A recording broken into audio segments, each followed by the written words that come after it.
Кто-то сказал, что я теперь все время буду писать только про Сэма, и он был прав, наверное. И если это упоминание будет слишком частым, я буду счастлив, значит я папа классный. Да нет же, я опасный рэпер с улицы. На моих тусах тонны запрещенного дуются, и тут сюсюкаться не собирается никто. Я расскажу о новом знакомом, он очень крутой. В один прекрасный день, не помню, среда или вторник, в нашем доме появился новенький. Мы с женой долго ждали прибытия важной персоны, парились, боялись, что его что-то не устроит. После долгой дороги он, видимо, сильно устал. Он много спал, и меняли цвет его глаза. Потом ползал, потом встал, потом пошел, потом что-то сказал на айпаде Тарзан. Меня выселил из комнаты, отправил в зал, потом позвал себе няню, она живет теперь с нами. И все стало крутиться вокруг него. Куча людей, куча странных предметов, очень много всего. Иногда он орет, и непонятно, что он хочет. Бывает, плачет, но чаще всего хохочет. Так вот я о чем, он стал душой компании, и мы с ним угораем, несмотря на то, что он маленький. Если бы кто-то книгу написал бы про то, как стать супер папой, я сразу таким стал бы. Или хотя бы показал мне, как бы.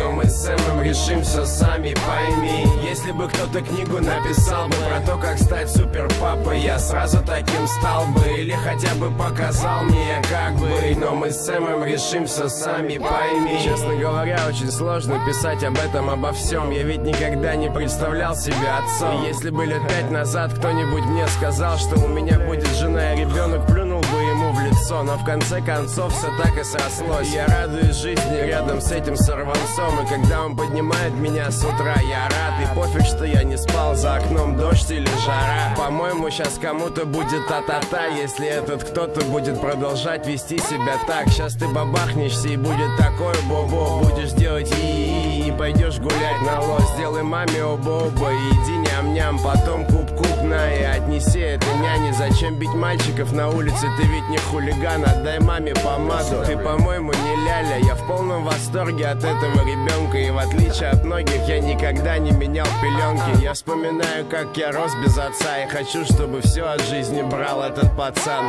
Если бы кто-то книгу написал бы про то, как стать супер папой, я сразу таким стал бы. Или хотя бы показал мне, как бы. Но мы с Сэмом решим все сами, пойми. Если бы кто-то книгу написал бы про то, как стать супер папой, я сразу таким стал бы. Или хотя бы показал мне, как бы. Но мы с Сэмом решим все сами, пойми.